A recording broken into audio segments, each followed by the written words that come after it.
Welcome back to Let's Laugh About It, the not-so-serious business podcast powered by D2CX. I'm Zoe Kahn, and I'm here to celebrate our wins, vent about our challenges, and bring the D2C and e-commerce community together. Welcome back to Let's Laugh About It. I'm your host, Zoe Kahn, and today I'm really excited because I have Katelyn here with us. Katelyn and I crossed paths back when we both worked at Ghost, and I'm really excited to hear about how you got into what you're doing, where you are today. We both have had many lives since then, and just have always stayed in contact and still in the e-commerce and retail and commerce world in general. So today, Katelyn is here with me. Do you want to tell the audience just a little bit about yourself? Yeah, so happy to be here. So my name is Katelyn. I have worked in the social media and influencer marketing sector, primarily with CPG, but I've ventured around, like Zoe said. So I've worked with influencers, managing them, as well as managing for many, many brands. I've done it both freelance and brand side and agency side. So I've got quite the realm, but I did not come into this industry the normal way. How did you come into it? So it kind of fell in my lap. I would say I have always been doing social media and things of that nature. I was in the OG blogger stage when I was in college, but actually getting into it as a career was in COVID. So my background, as Zoe knows, is actually in exercise science and kinesiology. I was a strength and conditioning coach. I was a trainer for many, many years, but during the pandemic, all the gyms shut down and I was furloughed just like everyone else. And during that time, I was hanging out with some friends, and one of them had a mutual that had a business, and her business was really struggling in the social media marketing sector. She hated doing it, but she knew she needed to do it to grow. And I was the referral of saying, Katelyn is really good at that, even though she doesn't do it for a living. I was the nerdy one that was always diving into the analytics of social media because I thought it was fun. So I started with her, and then from there, the referrals kept coming in when we saw success, and I started my own little mini agency in COVID before eventually going into it full time and working brand side. It's such a cool story, and I remember Katelyn actually you trained at Soho House, right? Soho House was my last training gig outside of doing one-on-one private trainers, customers, however you want to call them, clients, before coming to Ghost. Yeah, it's funny because Soho House is the place to be, Yep. It's also in creative. In creative, all the entrepreneurs, and it's right now on Twitter, it's people are, and it's probably always they're either making fun of it or they're talking about how cool it is that they have a membership and they're going. And I just saw a tweet too about something about they're in Soho House and they went for the first time and 5x their agency from sitting there just joking around. But Soho House is such a cool place to get experience, and it was cool to see you be able to use your connections from Soho House and see Ghost go there and do photo shoots and stuff for the athletes. And I always looked, I don't know, I've never told Katelyn this, so but I always looked up to Katelyn because she always had you had your own thing before working at Ghost, and I thought that was so cool because I was how do you even do that? And you had your own website, and I'm dang, Katelyn's such a girl boss. And so it was really cool to see your journey. And so now you're at Glanbia. Can you tell the listeners a little bit about your role now? Yeah, so after a few years sports nutrition between Ghost and Glanbia, I'm now at Glanbia Performance Nutrition, which they own some recognizable brands like Optimum Nutrition, Slim Fast for the OGs in the 90s, Think, Isopure, BSN, Amazing Grass. We have a whole portfolio, whether it's in the US or overseas, and I am technically titled a social community manager, which doesn't really fit the bill of what I do because I wear many hats. I do still run the organic social media, but I'm at a strategy level now in a management position. So I have a specialist that works under me that helps do kind of the day in and day out of the posting. I have a consumer affairs team that not only manages kind of your realm of consumer experience, but they also help us manage the response time on social media. And then I also run our influencer campaigns. So we work a little differently than most people. We have two separate sectors. We have our ambassadors, which are our long-term contracts, and then we have our influencers, which are campaign-based, just going off of brand priorities and what's happening in our realm right now. So I do all the campaigns start to finish, from contracting, negotiations, seeding, content review, literally everything. And then I do also help with our ambassador side of things in content. So whether that be ambassador content or pulling in creatives to make some content to go on our brand pages. It's a lot. It's a lot. It's like 3.5 roles in one. Yeah. I'm always fascinated by the when people work for like a company that has acquired a bunch, or because it's an enterprise level when you're not just one brand, and it's also fascinating to see how like people split their time, and it almost feels like when you go from working for one brand and you're like your whole day, you fill your whole day doing everything for that one brand. And so it's so fascinating to see how you can use one team for all of these brands and split the work and be scrappy, but like plan properly to, just make sure everything's taken care of. But it's kind of crazy to like not only have one brand, but have like 7 that you're managing. Yeah, so we have 6 brands in our portfolio. I have a counterpart, her name is Jen. I'm sure she'll end up seeing this on social media, but she has 2 of our brands and I have 4 other ones in the United States. So we do kind of split and divide and conquer, but then we have those 3.5 roles that we do within those 3 brands. But I will say, my experience being agency side for both like working from an agency, having my own agency, and even working back at Ghost really brought me where I am today. I tell people all the time, I don't know what it would be like to have one role at a single brand. And I know there are companies out there that operate that way. Mm-hmm. I do so much in a day, and sometimes it is overwhelming, but I don't know. I feel like I wouldn't know what to do with myself if I didn't have so much to do, if I was like only running social media for one brand. Because even when I was at Ghost, we had the lifestyle line of supplements and the apparel launches, but then we also had the energy line. And in my time there, we had our international lines. Yeah. So, which was slightly varied, but more so on the lifestyle. So it was still like running multiple brands when I was there. So I was like, I've never had the experience of just solely running one singular brand in one singular position. Yeah, it's interesting. We were actually just talking about this on the way here of like right now I'm hiring, and I just hired someone to help with my social media because it's similar to that too, because I have like my personal branding, and then I have this podcast, Let's Laugh About It, and then I have my YouTube, and then also a newsletter, and then I'm on like 2 different other podcasts that are like co-hosting, and I'm like, oh no, now I have like I can't keep up with the posting and everything. Yep. So I'm like, I need help. So it's similar to that, where it's like, just like social media is like way more than people even realize. And I wanted to go back to the way you work with the consumer side, or in the, what's the title of them? Consumer relation? Our consumer affairs team. That's like our CX team is what you're used to. It's the general like customer service team. Yeah, and we always work cross-functionally. So I'm in the customer experience retention, more on like the marketing operations side. And we always have to be very cross-functional and like have a good feedback loop between like the social team and some of the things that are like wild, that either customers are complaining in the comments, or maybe they are like asking questions that are just especially in like food science and supplements. Everyone like thinks that the supplement brands are like doctors and they can go to them for like medical information and stuff, and you can't.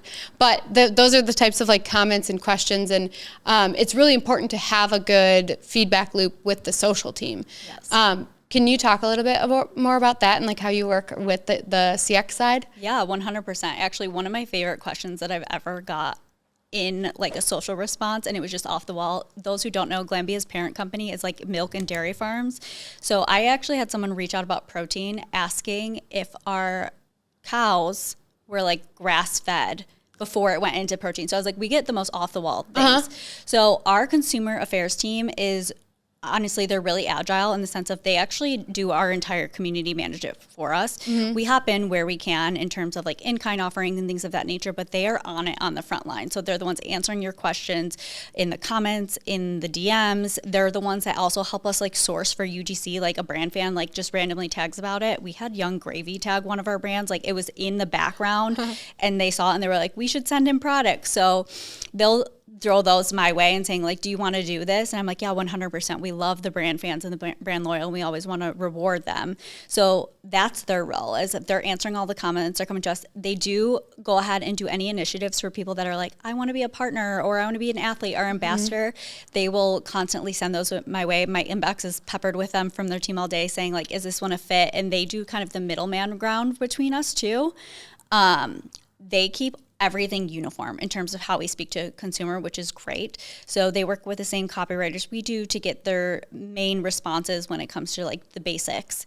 And they answer any consumer question they have, but then they also have a really cool reporting that they give us in terms of social sentiment, social scope of voice, and then what our consumers want to know. So we get those reports from them at the end of usually every month, and it's what our consumers concerned with, because that helps me plan my content to answer their questions and what they need more from us. So we have a product that is an unflavored whey, and people don't really understand how to use it. So when we get those questions from them time and time again, we start implementing content that is about hacks and different measuring ways to include it in, whether it be pasta sauces, dips, pizza recipes, whatever you want. That all came from the consumer first. Yeah, no, that's like the perfect, that's what every brand wants, right? And Glanbia is huge. Yeah. And so I'm sure it's taken a lot of like trial and error to get to that point.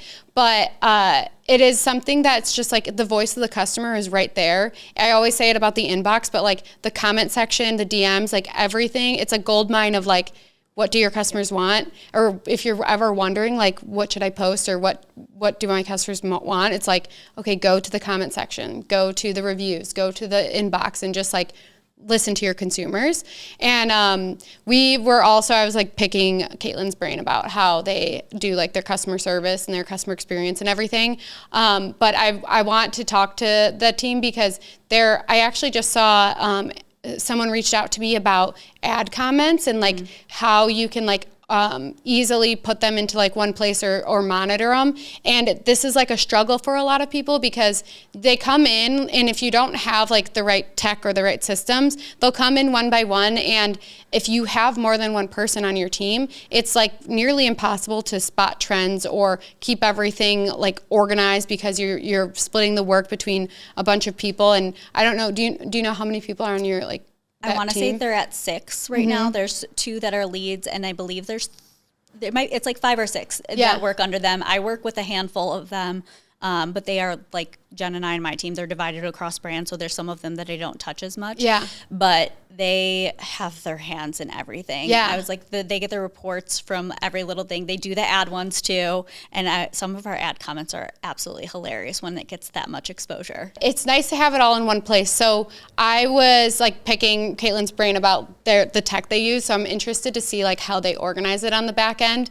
But I just answered a question for like someone who reached out that was talking about these ad comments and like how to spot trends and everything. But if you have the right tech, you can upload everything can be integrated into like your customer service inbox too.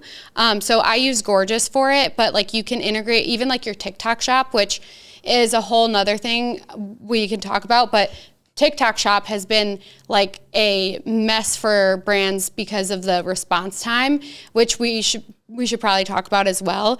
But a good help desk will allow you to like put all of that into one place. So like Gorgeous, for example, you can have all of your ad comments and you can put them into a folder and you can export all of them. And then like I like to put them into ChatGPT and just like ask it questions so that you can be like, you can literally ask it like, what are some, based on like what the people are saying in the ad comments or our Instagram comments, what should I make content about to help them? Yeah. And it'll just spit out a bunch of ideas. And people are doing this manually, and it doesn't have to be manual. However, you do need like to know the good tech for it. So I like to use Gorgeous for that because you can put all of that in there. But then also TikTok shop. Yes. Do you guys do a TikTok shop yet? Yeah, so we actually launched, this was my project, TikTok Shop. I finally got it up and running probably about 2 months ago. We have an agency partner that they do our external fulfillment, things like Walmart Marketplace. They manage our TikTok Shop, and they're doing the customer service side right now. Yeah. But it will be brought in, and our consumer affairs team is going to have to eventually answer all those comments. But I was like, TikTok Shop is a beast of its own, even as a consumer,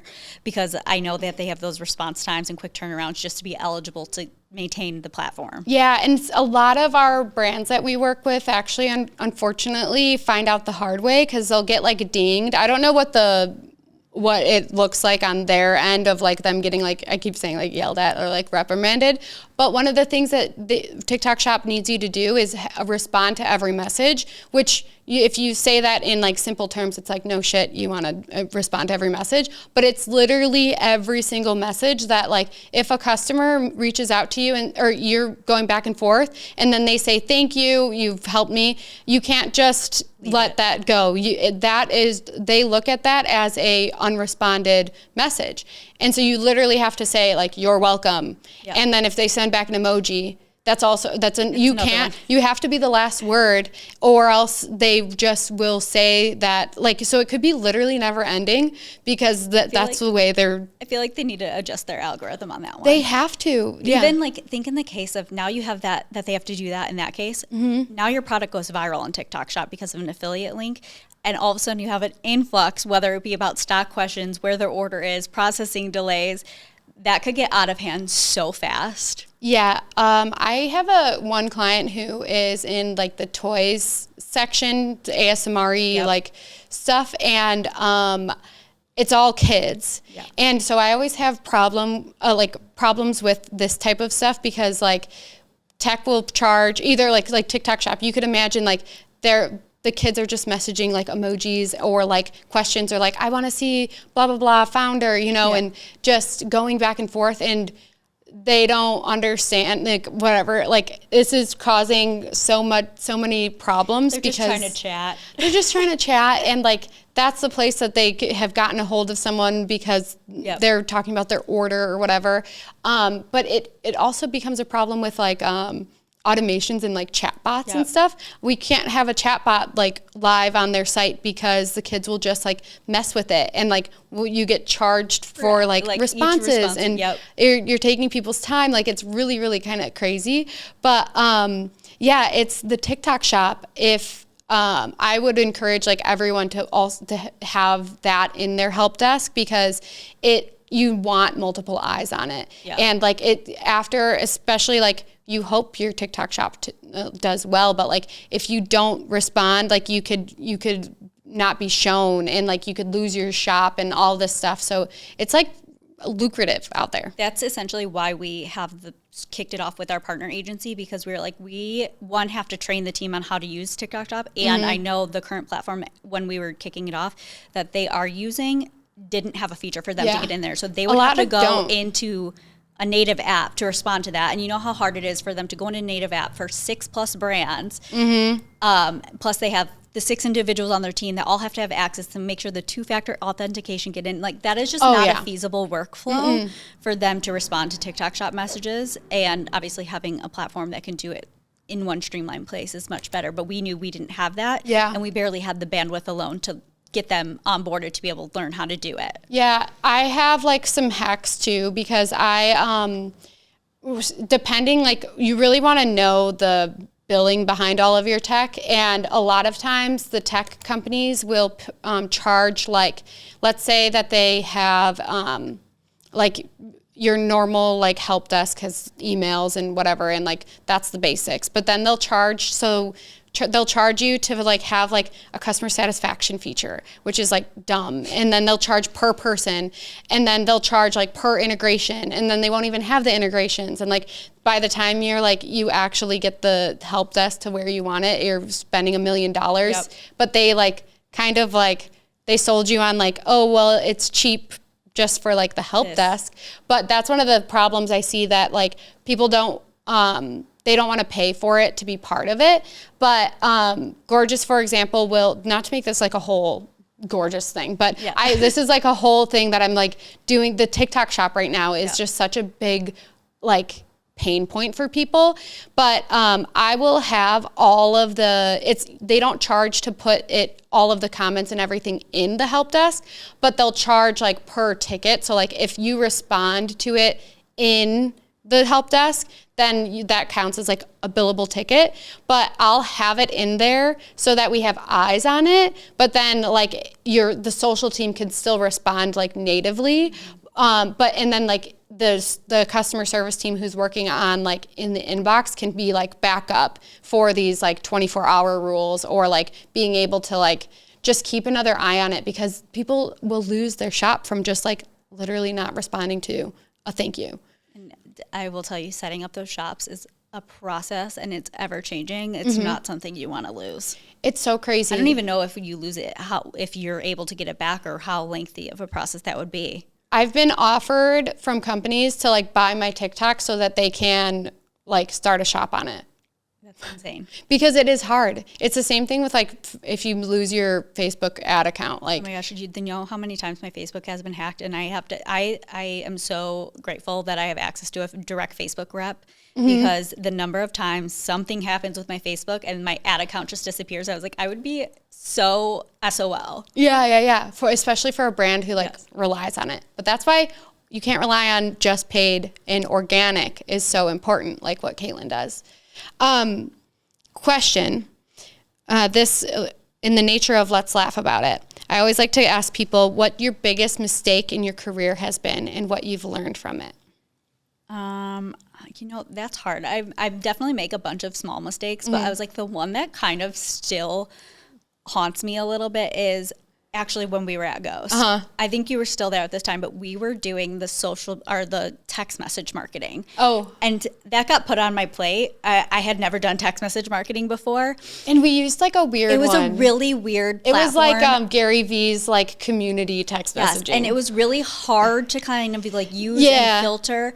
And at one point I was sending out a message that was like a little bit more like as of a sentimental message, and it was supposed to be located to a specific area. I think it was like when the hurricanes were in Texas, and I was trying to send like a loyalty support message to that fan base only, and something happened when I was like scheduling and editing it, and it went back to the whole arsenal of a spectrum. So then everyone got the message, and I was like, most people didn't care, to be honest, but it was like on me and then like on our bosses, and we're like, oh my gosh, this looks so silly. Everyone else was like, I'm not in Texas, but appreciate the good luck, or like things of that nature. But I was like, that was such like a simple mistake that I was just like, man. No, that's like your like stomach drops where you're like, I can't take that back. That went to whatever. Everyone, and I can't take that back. Yeah. And I was like, and there's no editing. That was like before you can even edit iMessages. So it was like, there's no it's out. Once it's out, it's not going back. We've talked about this on podcasts before, but like, what was it? Oh, MailChimp email. Actually, I'm surprised like Ghost used to use MailChimp. I'm sure they don't anymore. But before you press send on an email, there used to be like this like sweating monkey of like, are you sure? Like, is everything good? But I've done that with emails before. I've done it with text message. It's so easy to do with SMS. But there was this like trend, and people still use it as like a marketing tactic now. But it's like you send something out, and you send like an oops, didn't mean to do that. And to me, I'm like, I laugh about it because I really did make a mistake in an email, and I had to be like, I resend an email immediately and be like, I am so sorry. And like this is me, Zoe, a human. I make mistakes, and I didn't mean to send that out yet. And now I need to clean up my mistake. And those emails do so well because people are like, oh, there's a person behind this brand. Yeah. Or the subject line is like, I'm so sorry I messed up and I need to fix this. And people like those emails do better than the original one with the mistake in it. And so people have been using it as a marketing tactic of like doing it on purpose. And every time I see someone and you could tell that it's on purpose, I'm like a little bit offended because I'm like, I needed to do that like for real, and it worked really well. And now you guys are like ruining it and like artificially sending these things, but it's giving like marketing. The rage bait trend in social media. What is that? Rage bait. So people do things on purpose to reactions because they know people will respond. And it can go as like, it can go really far, or it can be as simple as like they strategically spell a word wrong. So everyone comments that they spelled that word wrong, which then boosts their engagement and then boosts the performance of the post. And it's all just a big ploy. I've seen that on ads actually, where they'll like keep, or actually this is like a debate with like ad agencies too, where if they make a mistake, but then like, and it's on accident, or it's like not on brand or whatever, and the company like wants them to take it down, but they're like, but look, like it's doing so well, and but like it's up to the company, you know, like is it on brand? Like do you want that to be like on your brand image or not? But yeah, that's like always a debate of, if you make a mistake, people will comment, and it creates engagement. So it's like, just let it happen. It's like you just have to go with whatever it is. Like, what impact is it going to do on your business? Is it high impact? Is it like high risk? Is it low risk? Because if it's low risk, honestly, pretend it didn't happen and move on. But if it's high risk, like address it and find a way around it. Yeah. I feel like that like mistake, that just like happens, but like after that, did you do anything to like make sure it never happened again, or like? Honestly, we did not keep text message marketing very long after and that was the end of the text message marketing. It was going downhill from there just because like no one wanted to do it. Yeah. I mean, it was also really funny. I'm going to like spill some tea here, but everyone thought I was Dan and Ryan when I was doing it. So people would talk to me like a boy, and like we would just talk like we're homies. So it was just weird to do because it was like my alter ego was my bosses, and no one knew. It was just like me, this little blonde girl who at the time was like 23, answering all these questions, pretending like I was them. So I was like, it wasn't working as is, because like people wanted like real questions from Dan and Ryan, like personal things. And like sometimes I'd have to go knock on the office and be like, hey, someone wants to know about this. And what you had for breakfast today, Ryan? And he's like, or I would like have to go and be like, hey, I Starbucks. need to borrow your hand to shoot this picture to put in the messages. So I was like, it wasn't, the workflow wasn't there. And I was like, it really wasn't my specialty anyways. Yeah. So I think at that point, that was like when we started revisiting, we're like, is this even worth the money we're spending on it? And it turned out it wasn't. And we just switched paths from there. Yeah. But anything that was sent out after that, the few that were sent out, I was like double and triple checking 300 times. I bet. Well, it's that type of SMS marketing isn't like what you'd think about today. No. It was like when you, I mean, some people still do it where, and I just like keep thinking of Gary Vee because I'm pretty sure it was the same. I can't remember what the platform was called, but it'll come to me. But like as soon as I look it up, it'll be like, oh, that one. And it was like the ploy was you get a real answer from me.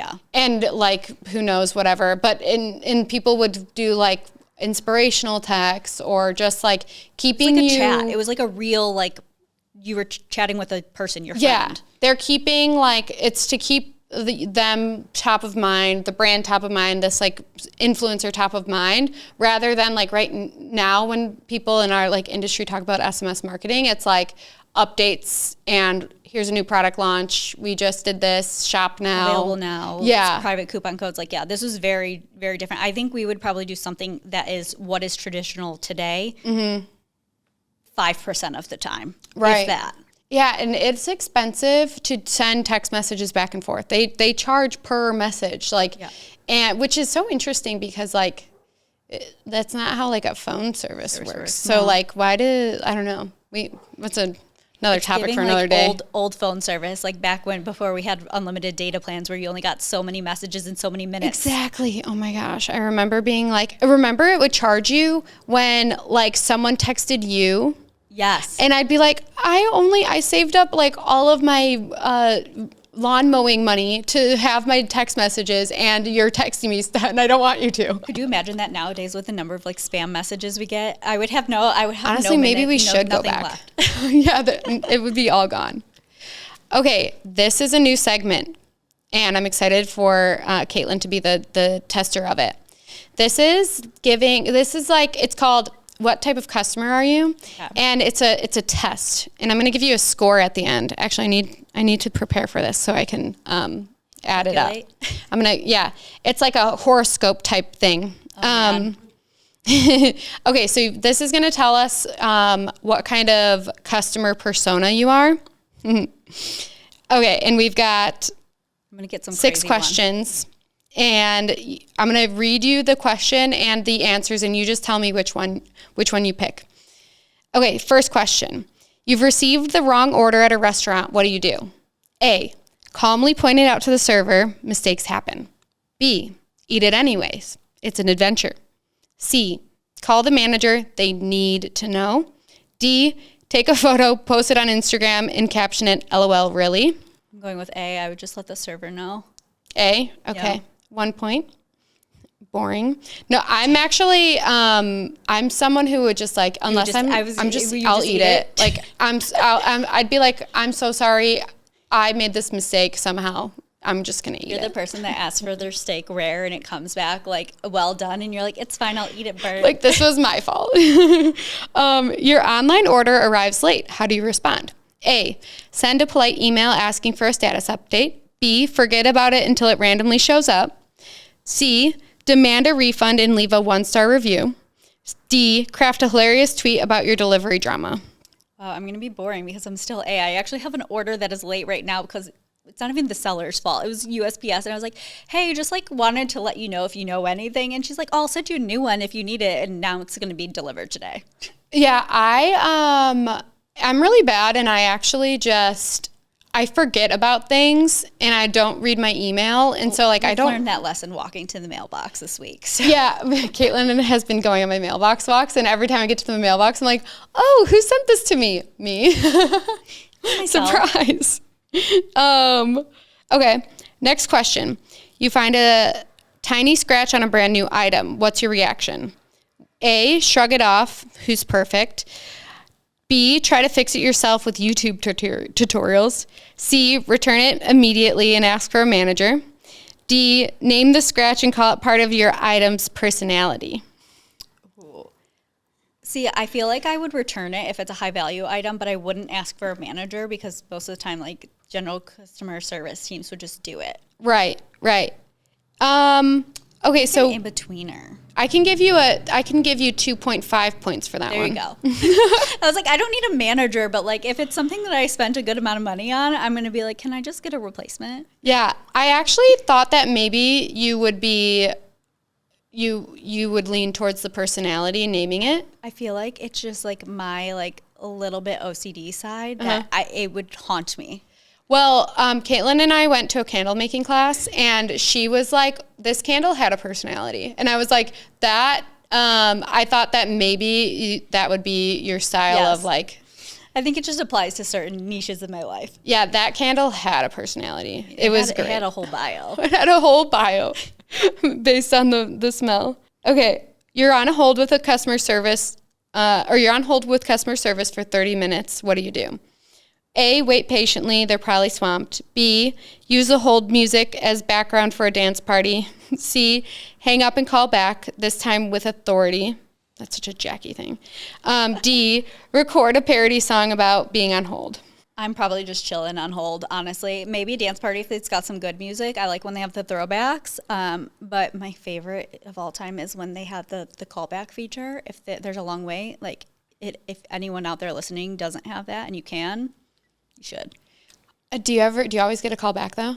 Pretty much. That's good. I've seen some horror. Well, of course I have, but when 90% of the time when I see a company who has that and I'm working with them and they've come to us for help, they don't call back.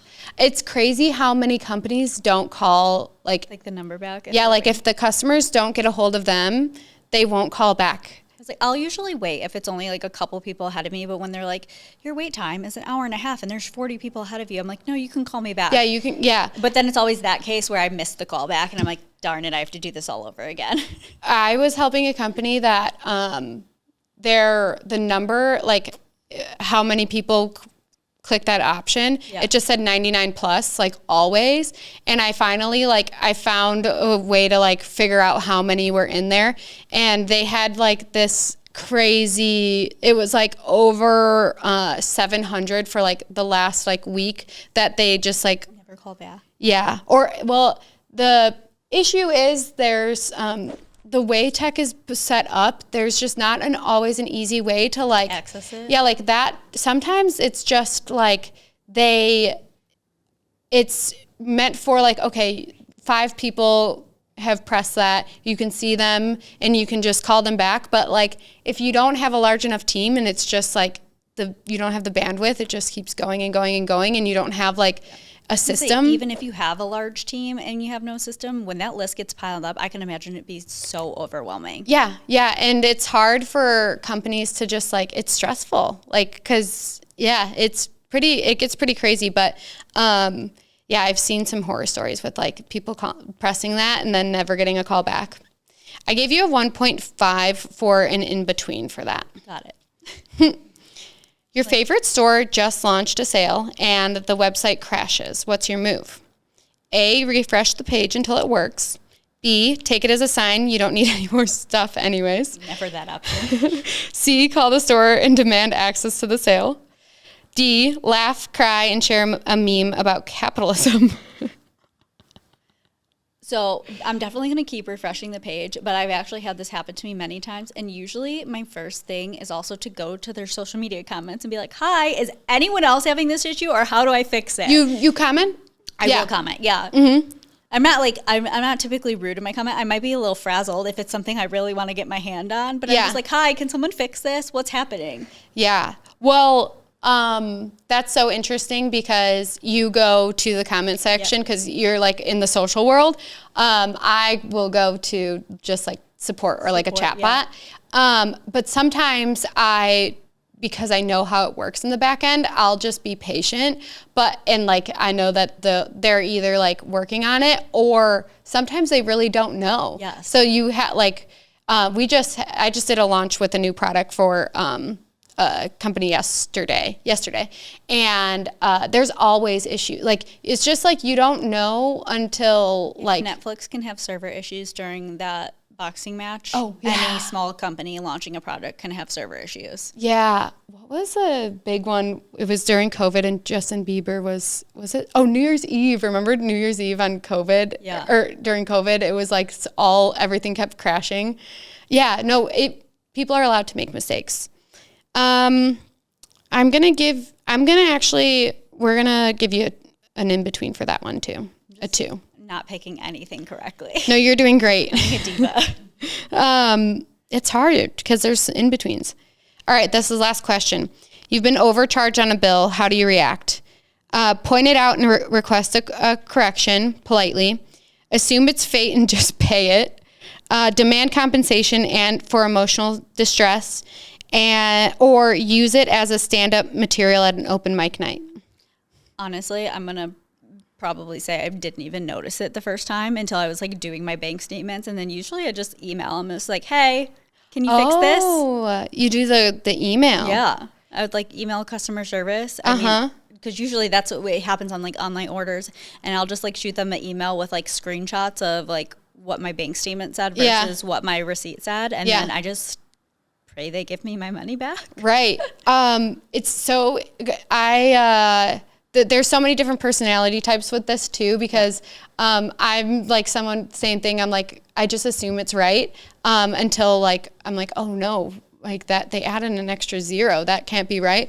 My grandpa, so successful, so wealthy, he would spot check like everything. Like we would go to McDonald's and he would notice, it would be like all my cousins, there'd be like 10 people ordering and he'd notice they accidentally charge us for an extra fry. And like, he was going back up to that counter and saying that come look at my table. And I was always like, wow, that's crazy. But that's like the attention to detail. That's probably why he is so wealthy. Yeah, I was like, I definitely am bad about pay. I try, but I'm not that great about it. I have a friend that literally will, every single receipt, she like writes it down on a notepad when she gets home. I was like, mine go in a pile and I wait until I have to do bills at the end of the month. Yeah, I'm definitely I used to be like that, especially like budgeting and stuff, but I am the stand-up material at an open mic night. That is like a good, that's a good comedy act. But okay, so I'm going to give you a 1.5 for that as well, where you're an in-between as well. All the in-betweeners. Because you were like, it's fate and you just paid it, but then you went back and you're like, no, it's not. Oh wait, can you fix? Help. Okay, so you ready for your results? Yeah. You are the Zen customer. You're chill. Oh, you had a 9.5. So you're on the I'm on the cusp. Yeah, you're on the cusp of the Zen customer. You're almost the DIY customer, but you're still a Zen customer. You're chill, understanding, and you never sweat the small stuff. Businesses love you, but do you love yourself enough to stand up for what you deserve? That's good. That was like a kind of a backhanded comment. I was like, we're going to sweet talk you in the middle, and then we're going to be like, actually, you kind of suck. Actually, you have no backbone. No, I'm very similar though. It's funny when all those the third ones, those are such like Jackie, whenever I want to know why, I think this comes to us because of the industries we work in. Because the number of times I have been reamed for random stuff in social comments, like I always remember that there's people behind it. And I was like, don't get me wrong, I have my moments where like I definitely get frustrated and get out of hand and get a little stern. But when it comes to working with like customer service people or anyone in the service industry, like I've been there. I've done like from waiting tables to working in retail. I know how hard it is, and I try my best to be like respectful, kind, and remember that. But it's funny because if I apply that to any other part of my life, I am like the complete opposite. I'm like the take charge leader that like there's no BS. Like it is what it is. It's blunt. Yeah. But no, I was like, I think it goes into like what we do. It really is. And you just like, you know what it feels like. So you don't want to like, And sometimes there are robots behind it. Yeah. But most of the time it's a human. But when the sad part is I always start being kind because like, that's how you should be. Yep. But then, if a company like really did mess up, I'm like, damn, now I have to be mean to you because like I know how it works and I know you can fix it, but like you're not going to do anything unless I ask for your manager. Like, please don't make me do this. Like, yes, I was like, when you start off nice and they're just not being helpful, and you're like, wow, now I have to like bring out the big guns. Yeah, no, and it's the worst ever. But whenever I have to do that, the podcast knows Jackie, so you guys know. But Jackie is like. She loves to debate. She's a lawyer. So whenever I hate that stuff, I'm like, I don't want confrontation. I don't want to be mean to people. Not that Jackie's mean to people, but she will tell someone, she'll bring the receipts. She'll tell them like what happened. She'll be nice at first, but she has no problem being like, actually, this is what you're going to do. And like, I know you have to do it. Like, and like, this is how your company should do it. I'm like, thank you, Jackie, for getting my $2 back from my French fry. She's so great. She's amazing. Okay, so wow, that time like flew by. Where can the listeners find you?